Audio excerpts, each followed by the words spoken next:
Hi guys, welcome to my YouTube channel physics by blade में आपका स्वागत है। आज टॉपिक स्टार्ट करने जा रहे हैं ट्वेल्थ क्लास आरबीएसई बोर्ड का करंट इलेक्ट्रिसिटी, जिसे हिंदी में कहते हैं विद्युत धारा। अब विद्युत धारा पढ़ने से पहले अपन को ये पता होना चाहिए कि आवेश क्या होता है।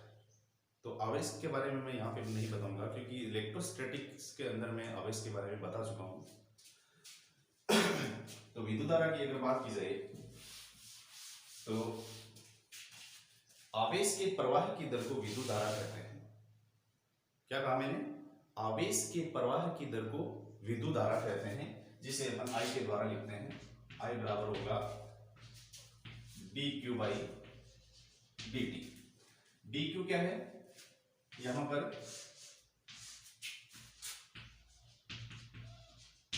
आवेश है और यहां पे dt है टाइम, समय को सेकंड में मापते हैं। आवेश का मात्रक कूलाम होता है। तो यहां से अगर यूनिट की अगर बात करूं, मैं मात्रक की अगर बात करूं, तो आवेश का जो मात्रक होगा, देखिए आवेश का मात्रक होगा कूलाम, टाइम समय का मात्रक होगा सेकंड। तो कूलाम पर सेकंड को बोलते हैं एम्पियर, जिसे हिंदी में एम्पियर लिखते हैं। तो विद्युत धारा का मात्रक क्या हो गया? एम्पियर हो गया। यहाँ पे अगर मैं औसत विद्युत धारा की बात करूं,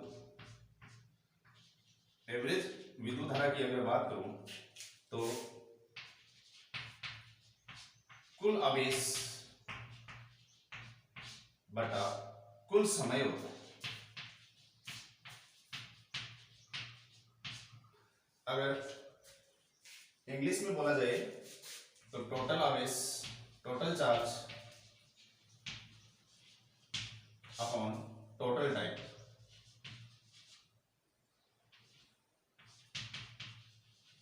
टोटल टाइम इसे डिनोट करते हैं del Q upon del T. ये हो गई औसत धारा और ये हो गई इंस्टेंटेनियस तात्क्षणिक विद्युत धारा। मात्रक क्या हो गया इसका? मात्रक मैंने अभी बताया कूलाम पर सेकंड, जिसे बोलते हैं एम्पियर। अगर यहां से छोटा सा न्यूमेरिकल अगर लिया जाए, क्वेश्चन ये पूछ दिया जाए कि किसी भी कंडक्टर में या किसी चालक में T इक्वल टू 20 सेकंड में 500 कूलाम चार्ज फ्लो हो रहा है, तो पूछेगा कि करंट कितनी प्रवाहित होगी, यानी विद्युत धारा कितनी प्रवाहित होगी। तो अभी भी मैंने फॉर्मूला बताया था विद्युत धारा का, I इक्वल टू होता है dq बाई dt। तो यहाँ पे जो q है ये dq ही है। ये कितना आया? 500 कूलाम और टाइम कितना आया? 20 सेकेंड। इसे अगर डिवाइड किया जाए तो ये रहेगा 25 एम्पियर करंट प्रवाहित होगी। बात समझ आ रही है? तो यहाँ पे करंट की अगर बात की जाए तो आवेश के प्रवाह की दर को विद्युत धारा कहते हैं। और ये विद्युत धारा कब प्रवाहित होगी? जब किसी कंडक्टर में, किसी चालक में आवेश प्रवाहित होगा। और ये आवेश जो प्रवाहित होता है, मैंने पहले जो मेरी पहली क्लास और क्लासें हैं उनमें बता चुका हूं कि आवेश वास्तव में किसी भी वस्तु की या किसी भी सिस्टम की बात की जाए तो प्रत्येक पदार्थ अणु परमाणुओं से मिलकर बना होता है। अणु परमाणुओं से मिलकर बना होता है। जैसे ये परमाणु हो गया, परमाणु के अंदर ये नाभिक होगी, नाभिक में प्रोटॉन और न्यूट्रॉन होते हैं और वर्ताकार कक्षाओं में इलेक्ट्रॉन चक्कर लगाते रहते हैं। तो प्रोटॉन और इलेक्ट्रॉन के बीच में आकर्षण बल लगता है। फिर जैसे जैसे आगे वाली कक्षा में बढ़ते हैं, प्रोटॉन और इलेक्ट्रॉन में आकर्षण बल लगेगा। फिर इस प्रोटॉन और इस इलेक्ट्रॉन में भी आकर्षण बल लगेगा। और जैसे जैसे अपन दूर जाएंगे ये आकर्षण बल कम हो जाएगा, अर्थात नगण्य हो जाएगा। और ये इलेक्ट्रॉन अपनी बाह्य कक्षा से किसी भी दिशा में जाने के लिए स्वतंत्र होता है। इधर जा सकता है, इस डायरेक्शन में जा सकता है, किसी भी डायरेक्शन में जाने के लिए स्वतंत्र होता है। इसलिए ये जो इलेक्ट्रॉन होगा ये मुक्त इलेक्ट्रॉन होगा और ये कंडक्टर में इसी आवेश के कारण से, इसी इलेक्ट्रॉन के कारण से विद्युत धारा प्रवाहित होती है। किस इलेक्ट्रॉन के कारण से? जिसे अपन हिंदी में कहते हैं मुक्त इलेक्ट्रॉन। और जो इलेक्ट्रॉन वर्ताकार कक्षा से अलग नहीं हो पाते उसे बद्ध इलेक्ट्रॉन कहते हैं, बाउंड इलेक्ट्रॉन कहते हैं। ये अपनी कक्षा में चक्कर लगाएंगे, बाहर नहीं जा पाएंगे। और नाभिक से जो प्रोटॉन है वो अलग नहीं हो पाते, क्योंकि नाभिक का आकर्षण बल प्रकृति का सबसे प्रबल बल होता है, इससे प्रोटॉन को आसानी से अलग नहीं किया जा सकता। तो किसी भी कंडक्टर में जो विद्युत धारा प्रवाहित होती है वो हमेशा इलेक्ट्रॉन के कारण से प्रवाहित होगी। अब बात की जाए कि विद्युत धारा कौन सी राशि है।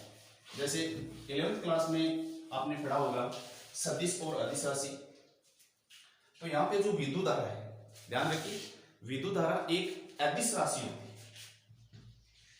विद्युत धारा एक अदिश राशि होती है। कौन सी राशि होगी? अदिश राशि, स्केलर क्वांटिटी। क्योंकि मान लीजिए सपोज दैट एक वायर है, इस वायर में 5 एम्पियर की करंट प्रवाहित हो रही है। इसे 2 वायर एग्जिट कर दिए मैंने, इससे 2 एम्पियर करंट फ्लो प्रवाहित हो रही है। इधर कितनी प्रवाहित होगी? 3 एम्पियर। चाहे एंगल यहाँ पे मान लीजिए 45 डिग्री। और इसके बाद मैं अगर एंगल चेंज करता हूं तो मान लीजिए मैंने एंगल चेंज कर दिया, अब ये बार ये एंगल कर दिया 30, इधर करंट प्रवाहित हो रही है 5 एम्पियर। इस वायर में अगर 2 एम्पियर करंट प्रवाहित होगी तो इससे भी 3 एम्पियर। अब देखिए जिस बिंदु पर, जिस संधि बिंदु पर जितनी करंट इनपुट हो रही है, आ रही है, उतनी करंट बाहर निकल रही है। ये डिपेंड नहीं कर रही एंगल पर, अपने एंगल पर डिपेंड नहीं करी, चाहे ये एंगल 30 डिग्री हो, चाहे 45 हो, चाहे 60 हो, कितना भी हो, ये विद्युत धारा अपने एंगल पर डिपेंड नहीं करती। अगर यहाँ पे फोर्स की अगर बात होती, जैसे 5 न्यूटन, 2 न्यूटन और 3 न्यूटन होता, तो यहाँ पे नेट जो फोर्स निकालते हैं अपन, आपको याद होगा F is equal to net force is equal to होता है अंडर रूट F1 का स्क्वायर F2 का square plus 2 F1 F2 कोसोक theta से अपन कैलकुलेट करते। लेकिन यहाँ पर देखिए विद्युत धारा है, ये एक अदिश राशि है, एंगल के चेंज करने से विद्युत धारा चेंज नहीं हो रही। यहाँ पे देखिए इस बिंदु पर देखिए, इस बिंदु के बाद में 5 एम्पियर करंट एग्जिट हो रही है, इनपुट भी वहां से हो रही है। यहाँ पे भी इनपुट 5 एम्पियर है, एग्जिट भी 5 एम्पियर है। एंगल मैंने 45 से 45 से 30 कर दिया, लेकिन विद्युत धारा उतनी की उतनी प्रवाहित हो रही है। इसका मतलब विद्युत धारा एक अदिश राशि होती है। आगे पढ़ोगे आप तो देखो विद्युत धारा अदिश राशि होती है, लेकिन वास्तव में अगर देखा जाए तो विद्युत धारा एक परिदिश राशि होती है, टेंसर क्वांटिटी होती है। अगर कहीं पे भी ऑप्शन में अगर आपको विद्युत धारा के बारे में पूछा जाए कि विद्युत धारा कौन सी राशि है, कि सदिश, अदिश, परिदिश, अगर ऑप्शन में परिदिश है तो ऑप्शन परिदिश सही होगा, अगर ऑप्शन में परिदिश नहीं है तो अदिश राशि होगी। बात समझ आ रही है? चलो आगे बढ़ते हैं।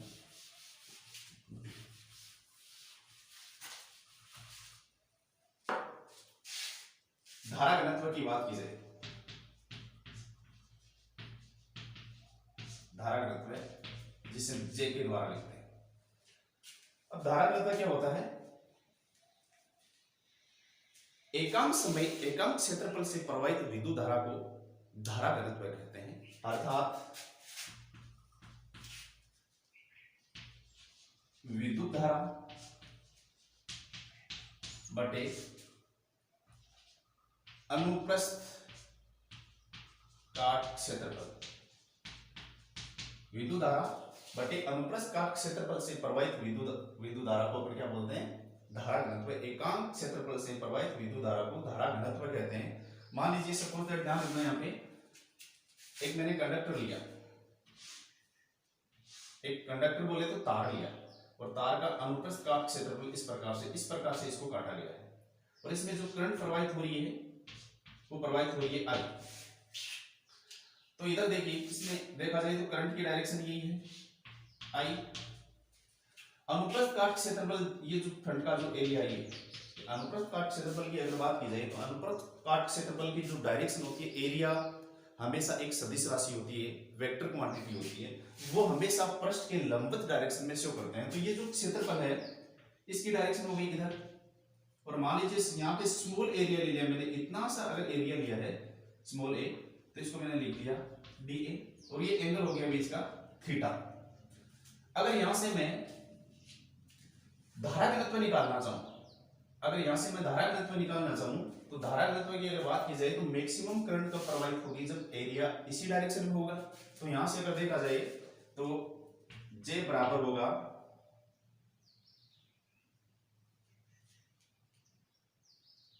यहां से देखिए I की अगर बात की जाए, इधर विद्युत धारा प्रवाहित हो रही है और धारा घनत्व की डायरेक्शन भी इधर ही होगी। तो I बराबर होगा J dA cos of theta. Suppose that धारा की डायरेक्शन ये है, अगर इस क्षेत्रफल को इस डायरेक्शन में लेके जाऊं तो मान लीजिए जिस डायरेक्शन में विद्युत धारा प्रवाहित हो रही है उसी डायरेक्शन में धारा घनत्व को शो करते हैं। तो इस क्षेत्रफल को अगर इस डायरेक्शन में लेके जाएं तो क्या होगा, ये J dA इस एंगल में इस इधर लेके जा रहा हूं मैं, अगर इसको इस डायरेक्शन में लेके आता तो साइन से मल्टीप्लाई होगा, अगर इधर लेके आ रहा हूं तो cos से मल्टीप्लाई होगा। इसका मतलब ये होगा तो I बराबर J dA cos of theta. ये जो एरिया लिया है इतना सा एरिया लिया मैंने, तो यहां से I बराबर हो गया J डॉट डीए भी लिख सकता हूं, ठीक है।